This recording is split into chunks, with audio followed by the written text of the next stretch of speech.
Bilateral commitment, and we discuss with your president the importance of such an agenda. I want this fight to be part of the J7 agenda because here again, it deeply harms our rights and shared values. The terrorist threat is even more dangerous when it is combined with the nuclear proliferation threat. We must therefore be stricter than ever with countries seeking to acquire the nuclear bomb. That is why France supports fully the United States in its efforts to bring Pyongyang through sanctions and negotiations towards denuclearization of the Korean Peninsula.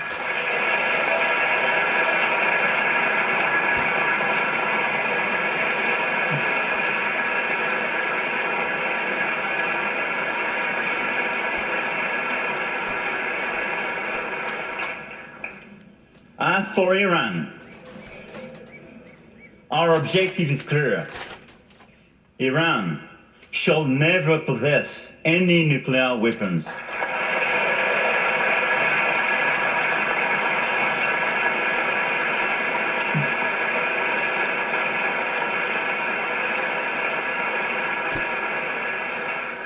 Not now, not in 5 years, not in 10 years, never.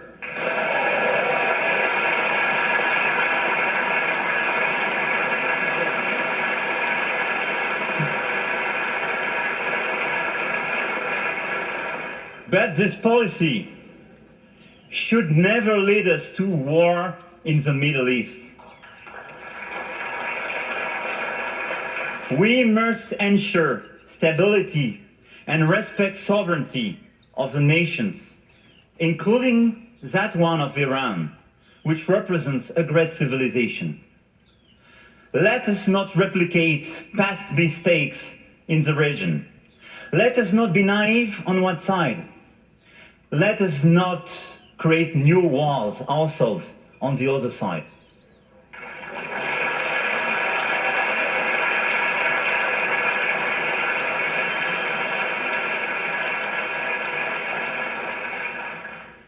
There is an existing framework called the JCPOA to control the nuclear activity of Iran. We signed it at the initiative of the United States. We signed it, both the United States and France. That is why we cannot say we should get rid of it like that.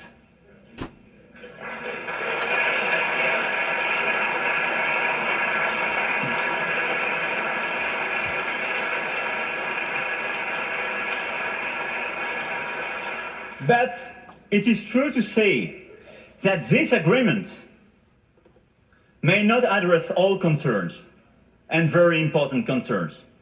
This is true. But we should not abandon it without having something substantial and more substantial instead. That's my position.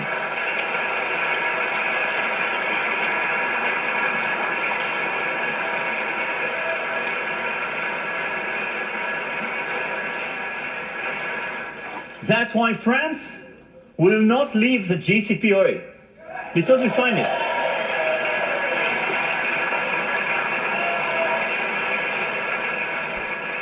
Your president and your country will have to take in the current days and weeks its own responsibilities regarding this issue. But what I want to do, and what we decided together with your president, is that we can work on a more comprehensive deal addressing all these concerns. That is why we have to work on this more comprehensive deal based, as discussed with President Trump yesterday, on 4 pillars. The substance of the existing agreement, especially if you decide to leave it. The post-2025 period, in order to be sure that we will never have any nuclear activity for Iran. The containment of the military influence of the Iranian regime in the region and the monitoring of ballistic activity. I think these four pillars, the one I addressed in front of the General Assembly of the United Nations last September, are the one which cover the legitimate fears of the United States and our allies in the region. I think we have to start working now on these four pillars to build this new comprehensive deal and to be sure that whatever the decision of the United States will be, we will not leave the floor to the absence of rule. We will not leave the floor to this conflict of powers in Middle East. We will not fuel ourselves in increasing tensions and potential war. That's my position, and I think we can work together to build this comprehensive deal for the whole region, for our people, because I think it fairly addresses our concerns. That's my position.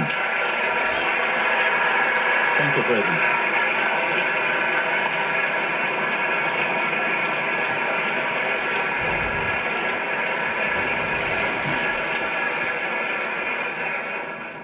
And this containment I mentioned in one of these pillars is necessary in Yemen, in Lebanon, in Iraq, and also in Syria. Building a sustainable peace in a united and inclusive Syria requires, indeed, that all powers in the region respect the sovereignty of its people and the diversity of its communities. In Syria, we work very closely together. After prohibited weapons were used against the population by the regime of Bashar al-Assad 2 weeks ago, the United States and France, together with the United Kingdom, acted to destroy chemical facilities and to restore the credibility of the international community. This action was one of the best evidence of this strong multilateralism.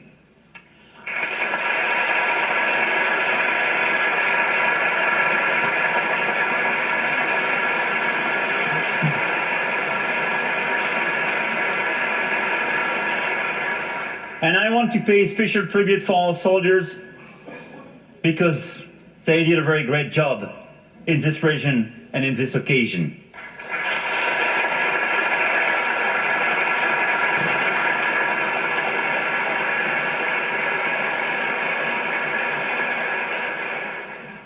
Beyond this action, we will together work for humanitarian solution on the short term, on the ground, and contribute actively to a lasting political solution to put an end to this tragic conflict. And I think one of the very important decisions we took together with President Trump was precisely to include Syria in this large framework for the overall region and to decide to work together on this political deal for Syria, for Syrian people, even after our war against ISIS. In the Sahel, where terrorist networks span a footprint as large as Europe, French and American soldiers are confronting the same enemy and risking their lives together. Here, I would like to pay special tribute to the American soldiers who fell this past fall in the region, and to their French comrades who lost their lives early this year in Mali. Better than anyone, I think, our troops know what the alliance and friendship between our country means.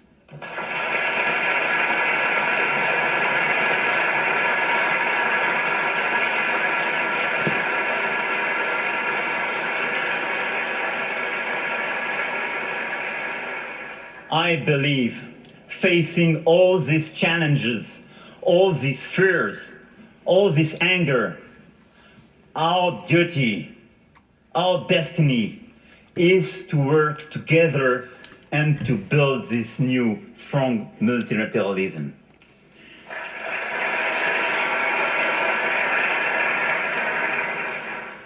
Distinguished members of Congress, ladies and gentlemen, on April the 25th, 1960, General de Gaulle affirmed in this chamber that nothing was as important to France as the reason, the resolution, the friendship of the great people of the United States.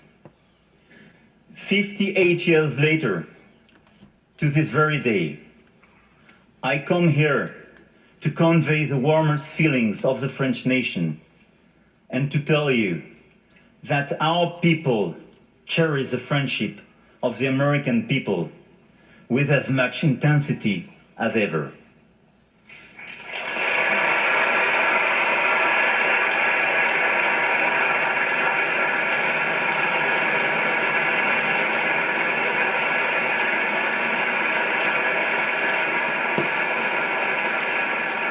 The United States and the American people are an essential part of our confidence in the future, in democracy, in what women and men can accomplish in this world when we are driven by high ideals and an unbreakable trust in humanity and progress. Today, the call we hear is the call of history. This is a time of determination and courage. What we cherish is at stake. What we love is in danger. We have no choice but to prevail. And together, we shall prevail.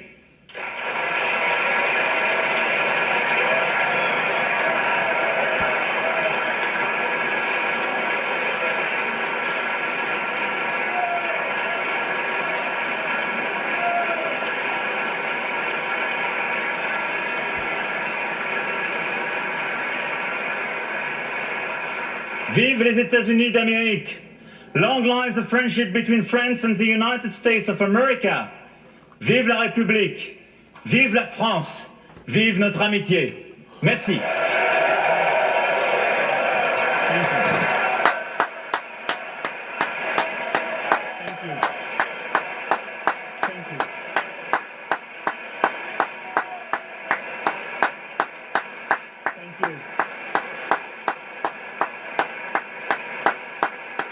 Thank you.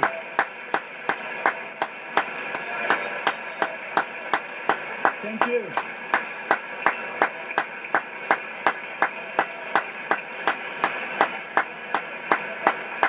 Thank you very much.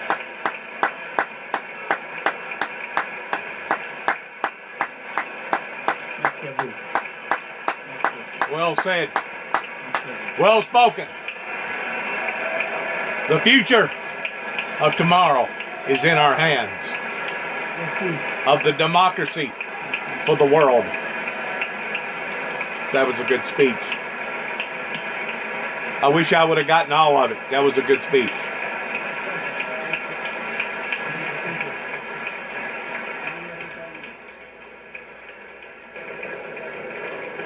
A very, very enlightening speech against communism and against the communist world.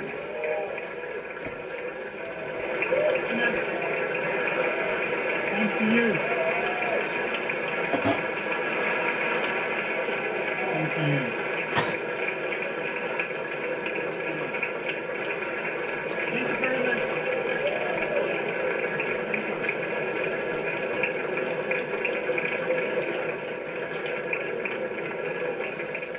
That, of course, was French President Emmanuel Macron. We have not seen a foreign leader speak to both houses in over 2 years. It's quite a big deal. Macron and President Trump are clearly on different sides of a number of major issues, including the Iran deal and the Paris Climate Accord. You heard President Macron really press there, sort of putting the pressure on the president, saying that he sincerely hopes that the United States will rejoin the Paris Accord, but perhaps his address to the legislative chamber can help them find some common ground. Remember, the last few days have been very familiar days for both presidents.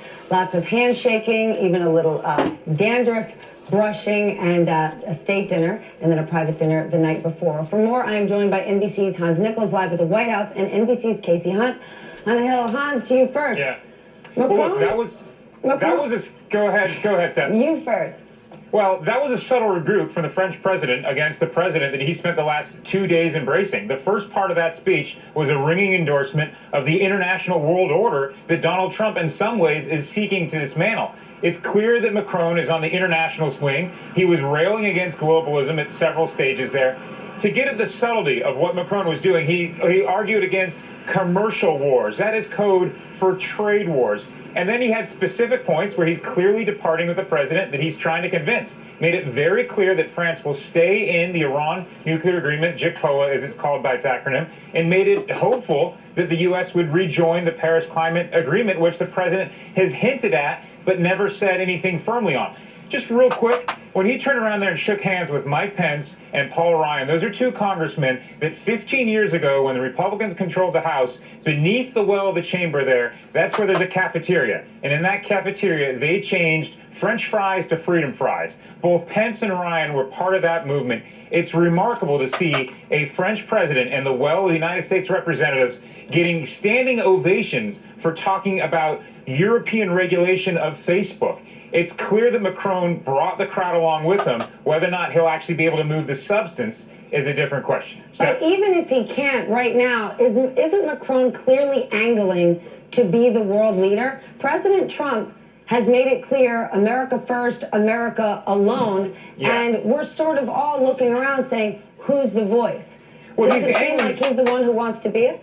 He's angling his ability to preserve influence in both camps. He clearly wants to preserve and protect his ability to influence the president. That's why you saw in so many ways yesterday and the day before the public romance between these two leaders. But he also needs to retain his credibility behind the international world order that has established the rules of the road, whether or not it's NATO or the United Nations. This is his base back home. What you're seeing and his English is excellent and should be complimented, is him trying to translate both Europe for America, but also when he goes home, you could get a sense that he's going to try to translate what Trump is talking about in terms of nationalism, in terms of these forces buffeting the middle class, trying to translate that for the French audience, the European audience as well. He's really a president with a foot in two worlds, and he's trying to straddle them. Whether or not he can bring them together, I think, is the challenge of Macron and indeed the modern era. Stay on that for a moment. How did his speech translate, and I don't mean literally, I mean figuratively, home? That speech worked for the brand of Emmanuel Macron, world leader. Yeah. But for people in France where they're not without their own internal struggles and conflicts, how did they read that speech? Well, he's clearly speaking to a domestic audience when he's talking about the forces buffeting the middle class and the need to keep the middle class strong and secure in the face of technological challenges.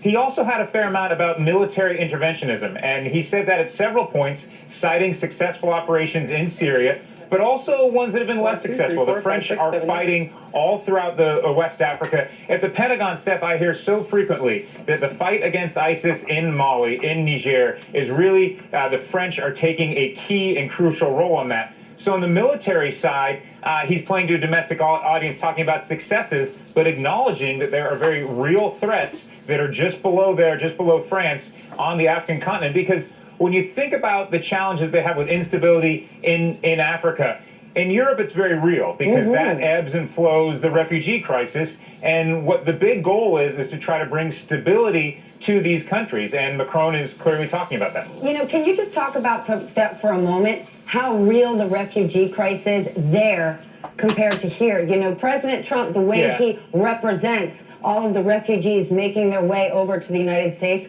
the numbers are teeny tiny, whereas in Europe, it is a real issue.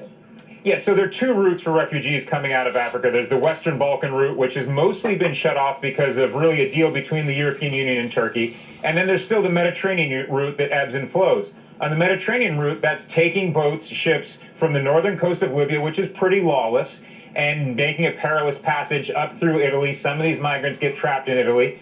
And then on the Western Balkan route, that's really the one that involved Angela Merkel, who will be here in D.C. on Friday. I think the latest numbers are that there are 1.4 million refugees that came into Germany over the last 2-3 years. It was 1 million for 1 year. So the goal for Europe is try to shut this down at the source because they know that they can't, and that means improving the economies of these countries. But that is an exceedingly difficult task, and that's why you always hear about governance issues being so important. Steph? Casey, how do you think that speech was received within the chamber? Well, Steph, I think you could see that in many cases, Democrats seem to respond more positively than Republicans to many of the things that Macron had to say, although I think it's noteworthy that both sides of the aisle stood up when Macron delivered what amounted to a pretty strong rebuke of President Trump's nationalist worldview. He said, we can't close our doors to the world and expect that the world is going to stop evolving around us, and that the solution to the problems facing the Western world basically need to be solved with a strategy that is not the one that President Trump has espoused. It's not necessarily America first, and that stands in pretty sharp contrast with the images that we saw of the French president and the U.S. president repeatedly interacting physically during the visit at the White House yesterday. The two of them seeming to have this rapport fueled in part by Macron's willingness to praise President Trump. But the reality is the ideas that he laid out here in the Congress today seemed much more, as you and Hans were talking about, as aimed toward an audience of the world, on the world stage, and in some ways, a bid to be standing on it shoulder to shoulder with the President of the United States. Steph? I think a lot of people may have been relieved because while America First sentiment might work with many, many people, America alone simply doesn't work. And when we hear the argument, it's often ill-informed. You could want to put America first, but globalism isn't going away anytime soon. And that's sort of the first we've seen from a global leader talking about what the landscape really looks like. All right, Hans, Casey, thank you so much. I'm sure there's going to be a lot more dissecting that speech as the day goes on. When we come back, Facebook has apologized for improperly sharing users' data, but what are they actually doing about it? One executive is making the rounds to ensure users that Facebook can be trusted with their personal data. I push back to ask what's really being done on privacy. You're watching Velshi and Rule.